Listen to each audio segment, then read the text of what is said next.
আজি আমি আলোচনা কৰিম সমাজ বিজ্ঞানৰ তৃতীয়টো পাঠ পৃথিৱীৰ গতি।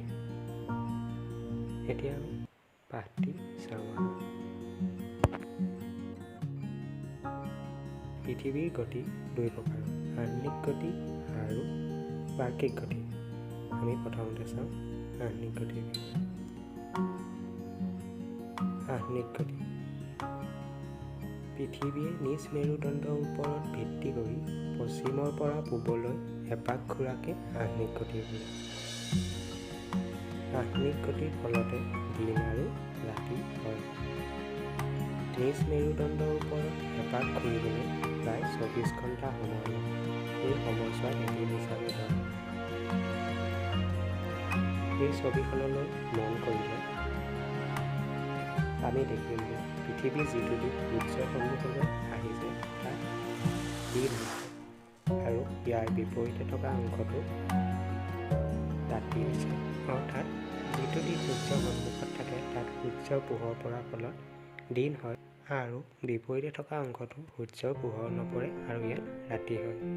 এতিয়া চাওঁ পোহৰ বৃত্ত। পৃথিৱীয়ে নিজ মেৰুদণ্ডৰ ওপৰত ভিত্তি কৰি পশ্চিমৰ পৰা পূবলৈ এপাক ঘূৰোতে যিটো দিশ সূৰ্যৰ ফালে আহে তাত দিন হয় আৰু বিপৰীতে ৰাতি হয়। পৃথিৱীৰ পোহৰ পৰা আৰু নপৰা অংশ দুটাক অৰ্থাৎ দিন আৰু ৰাতি হোৱা অংশ দুটাক এক কাল্পনিক বৃত্তই ভাগ কৰিছে। এই বৃত্তটোকে পোহৰ বৃত্ত বোলা হয়। ইয়াৰ পিছতে চাওঁ বাৰ্ষিক গতি। বাৰ্ষিক গতি পৃথিৱীয়ে নিজ কক্ষপথত সূৰ্যৰ চাৰিওফালে এপাক ঘূৰাকে বাৰ্ষিক গতি বোলে। পৃথিৱীয়ে সূৰ্যৰ চাৰিওফালে এপাক ঘূৰিবলৈ 365 দিন 6 ঘণ্টা সময় লয়। ইয়াকে আমি এবছৰ বুলি কওঁ। কক্ষপথ পৃথিৱীয়ে সূৰ্যৰ চাৰিওফালে এটা নিৰ্দিষ্ট গতিপথত গতি কৰে। এই নিৰ্দিষ্ট গতিপথটোকে পৃথিৱীৰ কক্ষপথ বোলে। ই সম্পূৰ্ণ ঘূৰণীয়া নহয়, উপবৃত্তাকাৰহে। লিপ ইয়েৰ বা অধিবৰ্ষ। পৃথিৱীয়ে নিজ কক্ষপথত সূৰ্যৰ চাৰিওফালে ঘূৰিবলৈ 365 দিন আৰু 6 ঘণ্টা সময় লয়। কিন্তু গণনাৰ সুবিধাৰ বাবে 365 দিনহে ধৰা হয়। এই বাদ দিয়া 6 ঘণ্টা সময়খিনি 4 বছৰ লগ লাগি 24 ঘণ্টা হয়।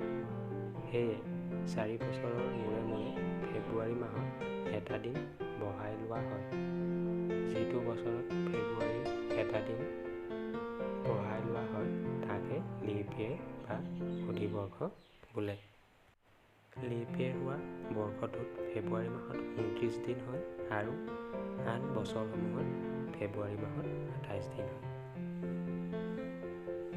জানি থওঁ আহা।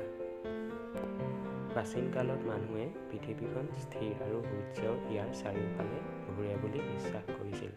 1514 খ্ৰীষ্টাব্দত নিকোলাছ কপাৰ্নিকাছ নামৰ জ্যোতিৰ্বিদজনে প্ৰমাণ কৰে যে সূৰ্য স্থিৰ, পৃথিৱীহে সূৰ্যৰ চাৰিওফালে